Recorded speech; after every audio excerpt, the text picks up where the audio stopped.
J'ai plein de projets à venir pour la chaîne et je pense qu'il est temps qu'on en parle et qu'on fasse le point sur le contenu à venir avec un petit unboxing.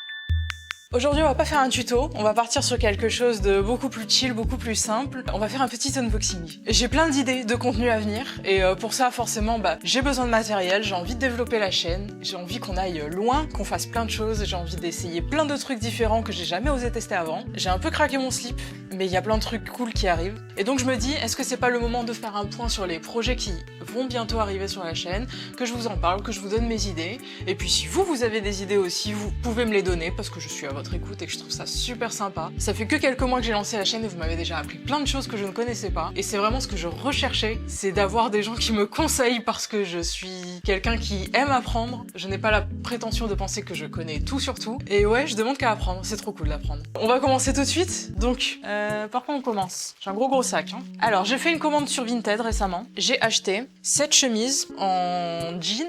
Alors c'est censé être du jean, mais on dirait un peu que... Enfin, c'est du jean qui est... Enfin, elle me l'a vendu comme du jean, mais je sais pas, on dirait du lin. Du lin effet jean, enfin c'est un peu transparent et tout. Et à la base, c'était censé être une XXL.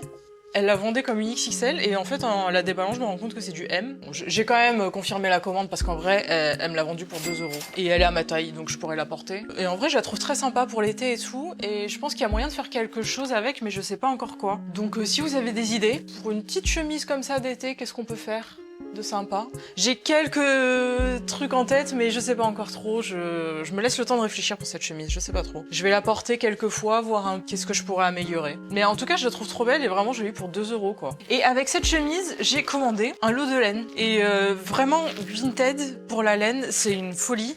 Genre ce lot, je l'ai payé 3,50. C'était avec la chemise donc j'ai commandé les deux ensemble et j'ai plein de pelotes différentes. Et ouais, j'ai plein de couleurs, j'ai ce orange qui est pas mal. Et moi je voulais surtout du vert. Donc là il y a pas mal de vert. Vu que c'est ma couleur préférée et que c'est celle qui m'inspire le plus et que voilà, j'adore le vert. Mais il y a aussi voilà du lilas, du violet. Enfin il y a vraiment énormément de pelotes hein, pour un tout petit prix. Et vraiment, ouais, genre Vinted, pensez-y si vous voulez acheter de la laine. Il y a vraiment moyen de faire de très bonnes affaires si vous aimez bien prendre des petits lots comme ça. Alors évidemment si vous avez un projet qui demande 10 pelotes sur Vinted c'est pas rentable parce que les gens ils vendent de ça pratiquement au prix du neuf. Mais si vous aimez comme moi utiliser des restes de laine et faire plein de trucs très colorés, vous avez vraiment de quoi vous faire plaisir. Genre pour les couvertures en Granny Square par exemple, c'est pratique. Donc c'est trop cool. Et ouais, donc 3,50 pour ça et 2,50 pour ça sur Vinted. Et après il y a les frais de port, je sais plus combien j'en ai eu pour frais de port. Mais je crois que j'ai eu le tout pour même pas 10 € en vrai. Je suis contente. Je trouve ça vaut le coup. Après bon, chacun de son truc. Je sais qu'il y a des gens par exemple ils veulent pas acheter de la laine sur Vinted parce que ah là là c'est sale chez les gens. Mais bon, quand vous les achetez en magasin c'est pas beaucoup plus propre. Hein. Tu veux monter ma fille? Allez monte. Allez viens. Monte. Non? Mais prends ton temps, hein, je t'attends en fait. Merci. Donc ouais, je sais qu'il y a des gens, ils veulent pas commander sur Vinted parce que oh là là, c'est sale chez les gens, patati patata. Honnêtement, en magasin, les pelotes, elles sont pas emballées. Hein. Elles sont pas emballées, elles sont trimballées à droite à gauche, dans des cartons, passent par plein de mains, c'est pareil. Dans tous les cas, votre projet, une fois fini, vous devrez le laver. Après, je peux comprendre que ça puisse déranger aussi au niveau des allergies, parce que y a des gens... Ils ont des animaux chez eux, ce genre de choses. Là, ouais, je peux comprendre, mais sinon, honnêtement... On va enchaîner avec une commande Mondial Tissu. Alors... Je crois que j'ai jamais commandé chez Mondial Tissu, je suis pas sûre. Je crois que c'est la première fois. Tuto DIY. Oh là là, il met des petits tutos avec... Pour faire un dessous de verre en forme de cœur, avec des petits volants. Très mignon. Il y a un petit QR code avec le tuto et tout. Oh, c'est sympa ça. Je l'ai acheté. Le cutter rotatif. Alors j'ai pris un tout petit parce que je me dis que j'ai pas besoin d'une roulette de fou. Mais ouais, et j'ai pris un pas trop cher. Je crois qu'il m'a coûté 7 balles ou un truc comme ça, je sais plus trop. J'ai pris enfin le cutter, donc mon tapis cicatrisant va servir. Donc le cutter, parce que j'aimerais bien faire du patchwork. J'ai notamment très envie de faire un centre de table en patchwork avec des restes de lin vert et beige que j'ai dans mon placard. Et je trouve que ça rendrait trop bien. Ouais, je sais pas. Faut que j'y réfléchisse, mais ça me tente de fou. En tout cas, j'ai le cutter cette fois-ci, donc ça devrait aller beaucoup plus vite. Je l'espère. Ensuite, j'ai pris du tissu. J'ai très envie de me faire une petite robe pour cet été. J'avais commencé à suivre un patron d'une robe que j'avais achetée chez une créatrice. J'avais acheté sa robe qui s'appelle, je crois, la robe Annabelle. Et j'avais commencé à la faire dans un tissu et en fait j'avais eu un très mauvais choix de tissu. J'avais pris un tissu blanc un peu élastique mais qui était très très lourd et ça rendait pas bien du tout. Donc je ne l'ai jamais fini et j'ai un peu abandonné le projet et je me suis dit il faut absolument que je la reprenne. Donc je me suis pris 2 tissus et je me suis dit que j'allais le faire en vidéo avec vous, avec un de ces 2 tissus. Donc j'ai pris, dans le doute, j'ai pris 3 mètres de chaque. Généralement quand j'achète du tissu, je prends toujours 3 mètres. C'est beaucoup trop, mais... Donc, pour commencer, j'ai ce magnifique Vichy à carreaux. Vichy à carreaux, bah non, juste du Vichy. J'ai ce magnifique Vichy vert et rose, rouge. Bref, je l'ai trouvé beaucoup trop beau. La matière est toute douce, j'aime trop. C'est du coton, je crois que c'est de la flanelle de coton. Je vais regarder. Ouais, c'est de la flanelle. Vraiment, il est trop beau. Je sais pas, je suis tombée amoureuse de ce coton. Et je me dis que, ouais, une petite robe là-dedans, ça peut être sympa. Et sinon, j'ai pris... du madras. Et vraiment, ce tissu aussi, j'ai craqué dessus. Il est trop beau, il est giga coloré, et ça, bah forcément pour l'été, c'est une dinguerie. Donc peut-être que je vais faire la robe dans celui-là, je sais pas. Celui-là, il fait plus automne, mais j'aime trop la couleur aussi. Et je suis désolée, avec des petites sandales noires et tout, je pense que ça peut marcher très bien. Donc les 2 me tentent, mais je sais pas. Dans lequel est-ce que vous verrez plus la robe? Je pense que peut-être celui-là, mais celui-là, j'ai envie de le faire aussi. Je sais pas. Je sais pas. Et dans l'idée, j'aimerais bien essayer aussi de faire soit une blouse. J'ai très envie de faire des blouses. J'ai pas de blouse dans ma garde-robe, j'aimerais bien essayer de faire des blouses. Soit une salopette. Parce que je suis une fan de salopettes, j'adore ça. Je sais pas si c'est assez épais pour faire une salopette, ça ferait une salopette vraiment trop légère et j'aime pas trop. Mais voilà, j'ai pris ces 2 tissus parce que vraiment ça fait un moment que je les vois et que j'ai envie de les prendre et je me suis dit allez, c'est le moment. Donc dites-moi ce que vous en pensez. Est-ce que je fais la robe avec celui-là ou avec celui-là? Je sais pas. En tout cas, ils sont trop beaux, je suis contente. Oh là là, c'est une dinguerie. Je vous mettrai les liens en barre d'infos. Il y aura peut-être des liens qui seront affiliés. Quand les liens sont affiliés, je le précise toujours en barre d'infos. Ça veut dire que si vous passez par ce lien et que vous commandez quelque chose, bah moi je toucherai une petite commission. C'est vraiment pas grand-chose, c'est quelques centimes. Mais voilà, ça permet moi de me rémunérer pour mon travail. Et vous, bah ça change rien pour vous en fait. Ensuite, je suis allée à Cultura et j'ai fait énormément d'achats aussi. Et là, on va tout déballer.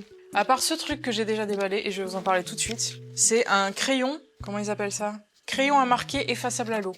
Je voulais ce crayon à la base pour faire du sashiko. Je vous en ai déjà parlé sur Instagram un petit peu, je me suis mise à la broderie sashiko. Je fais des tests, je teste des trucs. En fait, moi, dans l'objectif que j'ai, ce serait de faire du patchwork boro. Donc c'est du patchwork japonais qui mixe du patchwork traditionnel avec de la broderie sashiko avec plein de motifs. Et donc je m'entraîne un peu, je fais des tests. Et donc je cherchais une craie pour bien marquer sur le tissu pour faire les quadrillages. Et donc j'ai déjà commencé à tester avec ce crayon et il est nul à chier. Après moi je travaille sur les restes de patchwork que j'avais utilisé pour faire le pantalon en patchwork, donc peut-être que c'est pas très adapté pour le velours ça, je sais pas trop. Mais en tout cas il marque pas très bien, je suis vraiment obligée de repasser 10 000 fois et faire une grille ça me prend des plombes et je sais pas trop ce que je peux prendre pour que ça marque bien. Si vous avez un truc à me conseiller pour ça, ce serait cool. Je sais qu'ils font aussi des grilles autocollantes à mettre directement sur le tissu, mais ça j'en ai pas trouvé à Cultura déjà. Et surtout c'est cher, moi j'aurais bien aimé les faire moi-même.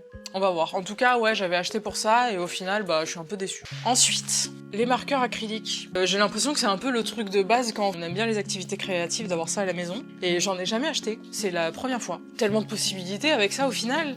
Moi à la base, ce que je voulais, c'était d'envisager de personnaliser des vêtements avec un marqueur pour voir ce que ça donnerait. Typiquement, la chemise en jean m'était venue en tête, de faire des beaux dessins dessus, voir ce que ça donne, mais bon, je suis pas très douée en dessin. Je travaille dessus, j'ai commencé, on va voir ce que ça va donner. Mais ouais, dans l'idée, j'aimerais bien faire ça, et après, bah, y a tellement de possibilités de personnalisation avec ça que je vois un skate, je vois une coque de téléphone, je vois les galets, les classiques galets, les chaussures. Enfin vraiment, il y a moyen de... Même les meubles, je pense qu'il y a moyen de faire quelque chose de sympa, je sais pas. En tout cas, ouais, j'ai pris un lot. Il y a un peu de tout. Il y a du doré, de l'argenté, noir, blanc et après, bon, les petites couleurs de base. Et j'ai pris aussi ça. C'est vraiment un marqueur pour textile, directement. Parce que j'ai dans l'idée de faire un mille pattes le long d'une jambe de pantalon. Je sais pas, l'idée m'est venue et je me suis dit un mille pattes géant sur le côté d'une jambe de pantalon qui remonterait, ce serait giga stylé. Maintenant, bah il faut que je trouve le pantalon pour le faire et que j'apprenne à dessiner un mille pattes géant. Je sais pas, mais c'est ce que j'avais en tête en achetant donc ce marqueur à textile noir qui est bien sympa je trouve. Ensuite, des pinceaux, parce que je fais partie de ces gens qui, quand ils utilisent les pinceaux, les laissent sécher et après ils sont irrécupérables. Et c'est une très mauvaise manie que j'ai et donc je vais essayer de ne pas oublier mes pinceaux et de les laver de suite après usage. Donc j'ai acheté cela. Ensuite, le papier à broder. Vous savez, c'est les papiers adhésifs sur lesquels vous pouvez soit dessiner, soit imprimer des trucs. Ensuite, vous les découpez, vous le collez sur votre vêtement et vous pouvez broder par-dessus. Ça coûte super cher cette merde, vraiment. Je sais plus combien ça m'a coûté, mais c'est cher et il y a une feuille comme ça. Je sais même pas si c'est une feuille à 4. Oui, c'est une feuille à 4. Vraiment, c'est super cher. Mais ça m'est arrivé de me dire, putain, j'en aurais bien besoin là tout de suite d'un truc comme ça. Donc je le garde et je me dis quand j'aurai une idée de truc à broder qui me plaît bien, bah je pourrais le faire. J'aurai une feuille déjà prête. Mais en vrai, pour l'instant, j'ai rien en tête. Mais c'est juste, c'est le genre de truc où le moment venu, quand j'en ai besoin, je suis là genre putain, fais chier, j'ai pas ça quoi. Donc voilà, donc j'ai une feuille. Une seule feuille. Ensuite, du papier transfert. Donc si j'ai bien compris, on met ça sur le truc sur lequel on veut transférer et on passe par-dessus au crayon et ça va le transférer dessus. Je n'ai aucune idée de si ça marche bien ou pas. Je me suis dit que j'allais tester pour voir parce que pareil, si j'ai envie de broder un truc sur un vêtement ou quoi, bah je peux utiliser ça. Et je me dis, pour le mille pattes, au final, peut-être que ça va me servir. Donc il y a un truc qui décalque en blanc, un qui en gris, en bleu, en jaune et en rouge. Donc j'ai 5 feuilles. Ouais, fabric painting, donc ouais, pour le tissu, céramique. Ouais, c'est pas mal. Même pour le métal et tout. Ah ouais, vraiment, ça marche pour plein de trucs apparemment. Donc voilà, pour les futurs projets. Du fil. Alors ça, c'est du fil à modeler en aluminium. Ok. Je l'ai pris au rayon bijoux parce que j'avais dans l'idée de faire des bijoux maison, d'essayer de faire des anneaux d'oreilles par exemple, ou des bagues que j'aurais fait moi-même. J'ai envie de tester. Ensuite, un miroir. Est-ce qu'on voit la caméra? Coucou la Ah non, ça c'est la lumière. Et la caméra, elle est... Ça, c'est ma plante, je crois. L'autre lumière, mais la caméra, elle est devant, donc... Ah ouais, je crois. Bon, bref. Putain, je me suis perdue, le tunnel. Un miroir, donc. Mes murs sont toujours aussi blancs. Il faut que j'accroche des trucs, il faut que je fasse de la déco, parce que là, c'est en train de me saouler. Je prévois d'aller faire un tour à Leroy Merlin le mois prochain, ou le mois d'après, je sais pas, et de repeindre ce mur. De faire un beau truc sur ce mur, on va voir. Mais en attendant, ouais, il faut que je commence à habiller mes murs, là, c'est triste. Bref, donc ça, c'est un miroir. Et dans l'idée, ce que je voulais faire, c'était... j'ai acheté ça.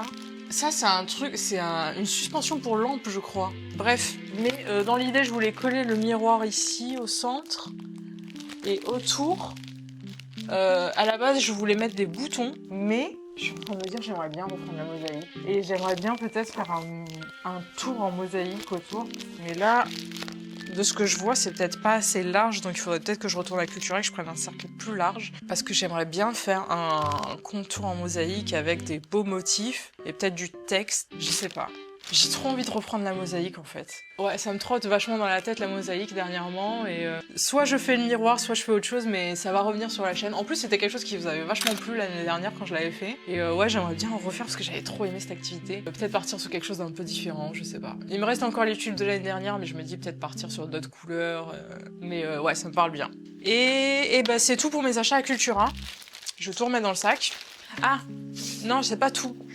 J'ai aussi acheté ces baguettes en bois. Je sais pas encore ce que je vais en faire, oh, mais ça m'inspire de ouf parce que je peux en faire un espèce de rideau de porte. Ça me parle bien, mais je crois que mon mec il va devenir fou si je fais ça. En fait, j'ai plein de meubles Ikea avec des cases vides et je me dis que faire des petits rideaux dessus pour cacher ou ce genre de choses, je sais pas trop. Mais j'ai pris parce que pareil, je vais trouver quoi en faire. Et ça m'inspirait de fou sur le moment. Surtout que là, j'ai commencé à faire des tests sur du filet crochet. Et donc, je me dis qu'il y a moyen de faire un beau truc aussi à suspendre au mur en filet crochet. Bref, j'y ai pensé aussi en tant que suspension murale. Donc, je sais pas encore sur quoi je vais partir, mais je les ai prises parce que le jour où j'aurai une étincelle, je sais que je vais être en tunnel dessus. Et on va enchaîner avec le dernier truc que j'ai acheté. Ça vient de la marque Rito Hobby, du site Rito Hobby, et c'est les perles à repasser. Et on va ouvrir ça parce que je l'ai pas encore ouvert et je suis trop contente. Ah, ils l'ont double emballé, ok. Oh là là. J'ai peut-être un peu pété un plomb. Ce site, c'est celui où j'ai trouvé le meilleur rapport qualité-prix pour les petits sachets comme ça de 1000 perles. Parce que ça coûte 2-3 euros, je crois, à Cultura. Et là, ils les vendent pour moins de 2 euros, les sachets. Et donc, j'ai pris plein de couleurs différentes. Oh, oh mais il y a des petits bonbons avec. Trop bien. J'ai acheté plein de couleurs différentes. Là, c'est que du noir. Je vois pas bien avec la luminosité, mais je crois que celle-là, c'est que du noir. J'ai pris 5 noirs, je crois, parce que le noir, j'utilise énormément. Et après, j'ai pris d'autres couleurs un peu que j'ai pas trop. Voilà, du rouge, du jaune. Ça, c'est quoi? C'est un espèce de gris, un peu taupe. Enfin, vraiment des nuances. Et j'ai pris, parce que vous m'en avez parlé, celle qui se voit dans le noir. Et forcément, ça me fait penser à ces étoiles qu'on mettait dans le plafond quand on était petit, du moins à ma génération. Et donc j'ai un peu pété un plomb, mais en fait j'ai pas tant de couleurs que ça, et quand j'ai envie de faire un design, je me rends compte que je suis vite limitée par les couleurs que j'ai. Et donc j'en ai acheté, et en vrai je me dis même avec ça je vais continuer à être limitée, mais en tout cas j'ai plein d'idées avec les perles passées, j'ai vraiment eu un coup de cœur pour cette activité. C'est simple, c'est pas prise de tête, c'est trop cool. Et encore une fois, c'est mieux que de scroller, et ça c'est important. Bref voilà, voilà pour les achats. Encore une fois, je vais vous mettre toutes les références en barre d'infos. Et puis écoutez, ça promet plein de contenus et de trucs sympas à venir sur la chaîne, j'ai trop hâte. J'espère que ça vous a plu, que ça vous a donné des idées à vous aussi. N'hésitez pas à vous abonner si vous voulez voir qu'est-ce qu'on va faire de tout ça. Ça va être trop cool. Et puis écoutez, c'est tout pour moi aujourd'hui, On se retrouve très prochainement pour une nouvelle vidéo.